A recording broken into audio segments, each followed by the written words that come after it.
Trump just fractured his alliance with Marjorie Taylor Greene, and it happened faster than a Truth Social refresh.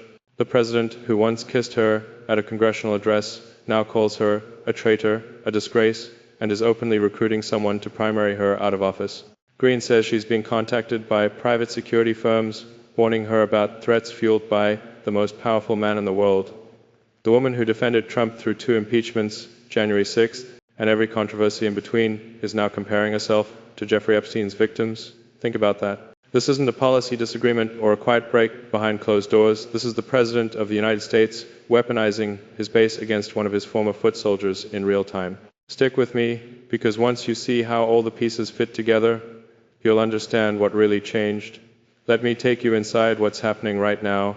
On November 12, 2025, at 3:47 p.m., the math changed in the House of Representatives. You need to understand what 218 means in a chamber of 435 members. It's the number that forces a vote, no matter who opposes it, no matter how much power the Speaker holds, no matter what the White House wants. Simple majority, absolute force. Congresswoman Adelita Grijalva had just been sworn in after a 50-day delay, the longest in recent congressional history, and within minutes of taking her oath, she walked to a desk and signed a discharge petition demanding the release of every Jeffrey Epstein file the Justice Department holds. Her signature was the 218th. The petition locked Speaker Mike Johnson, who had sent the House home early in July to avoid this exact moment, announced that evening the vote would happen next week. Marble floors, locked petition, no escape. You're watching a procedural weapon most members of Congress never used because it humiliates leadership and fractures party loyalty. A discharge petition bypasses the Speaker entirely. It's the legislative equivalent of a no-confidence vote wrapped in constitutional process. All 214 House Democrats signed it. So did 4 Republicans: Thomas Massie, Marjorie Taylor Greene, Lauren Boebert, and Nancy Mace. Greene had been one of Trump's most loyal defenders through 2 impeachments, the January 6th aftermath, and every media cycle that followed. She wore a Trump 1 mask on her first day in office. She called him a future Republican star before anyone in leadership would touch her. 2 days later, on November 14th, Trump withdrew his endorsement. Not quietly, not through staff. He posted on Truth Social that he was done with Congresswoman Marjorie Taylor Greene, quotation marks around her title like it didn't belong to her anymore. He said all he saw was complaining. He called her wacky.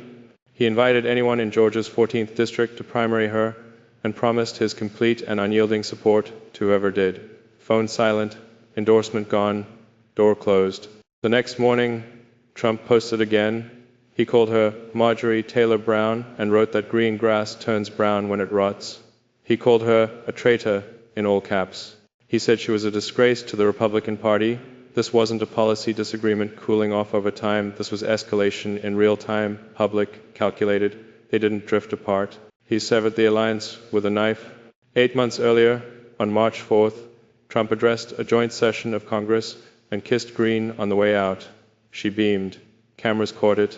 The imagery was loyalty made visible. The president rewarding the foot soldier who never wavered. Now that same president was calling her a disgrace and using his platform to recruit her political executioner. Not because she opposed his legislation, not because she voted against him, because she signed a petition demanding transparency on Jeffrey Epstein. That's the hinge. That's where it broke. The text message arrived on Friday, November 14th, around noon. Greene sent it directly to Trump, not through staff, not through back channels. She called Jeffrey Epstein the spider that wove the web of the deep state and urged the president to lean into the files issue instead of running from it. She mentioned Bill Clinton's connections. She framed it as an opportunity. The reply didn't come from Trump. It came from Natalie Harp, his executive assistant, the aide reporters call his human printer, because she follows him with documents and manages his information flow. Harp's response was 2 words in all caps: Epstein hoax. Greene wrote back immediately, them being raped as teenagers is not a hoax. Screen glowing, message ignored, distance confirmed. You need to see what this breaks. In 2020, when Greene won her first House primary, Trump didn't endorse her in the race. She was too toxic, even for him, backing QAnon conspiracies and appearing with white supremacists. But after she won, he called her a future Republican star and said she was a real winner. She built her entire political identity on that validation. Through 2 impeachments, She voted to reject electoral college results from swing states. On January 6, 2021, while the Capitol was under attack, she tweeted that Democrats must be held accountable for political violence. The party stripped her of committee assignments in February 2021. 11 Republicans joined Democrats in that vote. Trump stayed quiet. But when he came back in 2024, she was there, louder than anyone, more loyal than most. This spring, Trump sent her a private poll showing she had 12% support for a statewide race in Georgia without his endorsement. The message was clear: don't run for Senate, don't run for governor, stay in your lane. She didn't challenge it publicly, she backed off. That was leverage, that was control. But then the Epstein discharge petition started circulating in the House. Greene signed it in early September alongside Massey. By late October, she was criticizing Trump's foreign policy focus, saying he spent too much time with world leaders and not enough on domestic issues like healthcare costs. She went on NBC and questioned whether Trump was still committed to America first. Trump told reporters on November 11th that Greene had lost her way. He said something happened to her in the last month or two. He suggested her constituents wouldn't be happy. But you notice what he didn't say? He didn't say she was wrong about the Epstein files. He didn't say the victims don't deserve answers. He said she was disloyal. In Trump's world, loyalty isn't a principle, it's a transaction, and the terms are non-negotiable. Greene violated the contract when she signed that petition. The text about Epstein was just confirmation that she wasn't backing down, so Trump didn't just cut her off, he made an example of her. Now step back, because once you see what changed behind the scenes, you'll realize this wasn't random. By Saturday morning, November 15th, Greene posted that she was being contacted by private security firms with warnings about her safety. Not vague concerns, specific warnings about what she called a hotbed of threats being fueled and encouraged by the most powerful man in the world. She wrote that aggressive rhetoric directed at her had historically led to death threats and multiple convictions of men radicalized by the same type of language Trump was now using against her. Phone ringing, threat assessment, protection quoted. This wasn't political theater. Private security doesn't call a sitting member of Congress unless the pattern is real, unless the volume is escalating, unless someone is measuring risk in professional terms. You and I both know what happens when a president turns his base against someone. The machinery doesn't need explicit instructions. Trump called her a traitor, a disgrace, said green grass turns brown when it rots. Within hours, his supporters online were calling her Marjorie Taylor Greene in unison. MAGA influencers like Laura Loomer and Mark Levin celebrated the breakup and said they'd support anyone who primaried her. But not everyone fell in line. Conservative commentator Evan Kilgore posted, "I stand with Thomas Massey and Marjorie Taylor Greene. The coalition cracked, some followed Trump, some didn't." Inside the House, Republican leadership was doing its own math. Mike Johnson had spent months trying to avoid the Epstein vote, sending members home early in July, delaying Grijalva's swearing in for 50 days, the longest such delay in recent history. But once the discharge petition hit 218 signatures, the calculation changed. GOP sources told reporters that leadership expects 40 to 50 Republicans to vote yes when the bill hits the floor next week. That's mass defection. That's a third of the conference breaking with the president on a bill he's called a Democrat hoax. If the vote happens under suspension of the rules, it needs 289 votes to pass two-thirds majority. Trump can't whip that. Johnson can't stop it. The votes are there. The White House tried one last move on November 12th. They invited Lauren Boebert to meet with administration officials, hoping to flip her off the discharge petition before Grijalva's swearing in made it official. Boebert met with them. Then she walked out and kept her name on the list. An anonymous White House official had told reporters that signing the petition would be seen as a hostile act against the president. Greene read that and went on Real America's Voice to call the official a coward for hiding behind anonymity while threatening elected representatives. Here's what you're watching. Power that once protected Greene is now hunting her. The president who built her national profile by endorsing her orbit is using that same platform to dismantle her. It wasn't chaos, it was calculation. Trump isn't angry that Greene disagrees with him on Epstein. He's making sure every other Republican sees what happens when you do. The vote is next week. The threats are real, the example is public. The vote mechanism tells you everything about the pressure building inside the system.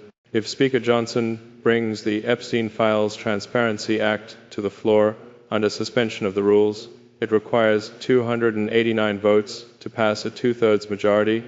That's the threshold where Congress can override a presidential veto. Right now, all 214 Democrats are expected to vote yes. GOP leadership privately projects 40 to 50. Republicans will break ranks and join them. Do the math. That's 254 to 264 votes. Not enough for veto-proof passage under suspension, but enough to humiliate the president and expose the fracture publicly. If it passes the House by simple majority under regular order, it goes to the Senate, where Majority Leader John Thune has already signaled he doesn't think the chamber needs to act. The bill could die there. But the damage isn't in the Senate, it's in the House defection count that gets broadcast as a scoreboard of loyalty failure. This is the architecture of alliance collapse in a personality-driven movement. You build a coalition not on shared principles but on shared loyalty to one person, and the structure holds only as long as that person's interests align with everyone else's. Trump told Greene not to run statewide because her poll numbers were weak without his endorsement. She listened. He told her to focus on his legislative agenda. She complied. But when the Epstein files became the issue, when her position as a representative demanding transparency conflicted with his position as a president avoiding scrutiny, the transaction broke. Loyalty is currency until it costs the person you're loyal to. Then it's betrayal. Look at the pattern historically. Trump's first term ran on an America First doctrine that prioritized domestic concerns and avoided foreign entanglements. He campaigned in 2024 on the same promise that he kept America out of wars and would do it again. That message pulled in his base and independents who were exhausted by intervention. But Trump's second term has looked different. He authorized strikes on Iranian military sites. He's hosted a steady rotation of foreign leaders at the White House, while domestic issues like health care costs and government efficiency stall in committee. Greene isn't wrong when she says the focus shifted. Trump 1 was isolationist. Trump 2 is transactional. The difference matters to people who believed the first version was the real one. And then there's Epstein. The files aren't going away. The public pressure isn't fading. The institutional resistance to releasing them from Trump, from Attorney General Pam Bondi, from FBI Director Kash Patel only makes the demand louder. You can delay a discharge petition by sending the House home early. You can refuse to swear in the 218th signature for 50 days. But once that signature locks, once the procedural weapon is armed, leadership has no choice but to bring it to a vote. 218 signatures override any speaker. That's not politics, that's math. The system allows a majority to bypass the gatekeepers, and Greene used it. Trump can call it a hoax, he can call her a traitor, but he can't stop the vote. The House returns to session next week, and the Epstein Files Transparency Act will get its vote. The 2026 midterm elections are 14 months away. Greene is up for re-election in Georgia's 14th district, and Trump has promised his complete and unyielding support to anyone who primaries her. Marble hallway, campaign forming, threat materializing. These aren't hypothetical consequences playing out on a long timeline. This is the machinery of political destruction moving in real time while the target watches it happen. On Saturday, Greene posted something that most politicians would never say in public. She wrote, "I now have a small understanding of the fear and pressure the women who are victims of Jeffrey Epstein and his cabal must feel." Think about that. She's comparing herself to the teenagers who were trafficked, abused, and silenced by powerful men who controlled access, money, and reputation. The comparison is jarring, maybe even offensive to some, but it reveals what she's processing in private, that the power structure protecting you can become the power structure destroying you, and the shift happens faster than you can recalibrate. You're watching what happens when loyalty stops being mutual. Trump needed Greene when Republicans were abandoning him after January 6th. She was there. She defended him through 2 impeachments, through investigations, through every moment when party leadership wanted distance. That loyalty had value then. It bought her access, committee assignments after she was stripped of them, a national platform, endorsements. But loyalty in Trump's world isn't a bond, it's a subscription, and the terms reset constantly based on his needs. The moment Greene prioritized transparency on Epstein over deference to Trump's position, the subscription expired. What protected her became what threatens her. Here's the axiom that survives every version of this story: Power protects you only as long as protecting you protects power. The second those interests diverge, the protection becomes pressure, the alliance becomes opposition, and the person who built your platform has every tool to dismantle it. Greene built her career on Trump's endorsement. Now she's facing a primary funded by his anger and a base he's turning against her with the same intensity he once aimed at his enemies. The vote happens next week. The threats are real. The fracture is permanent, not because principles changed, because interests did. If this made sense, share your thoughts below, not to agree, but to observe.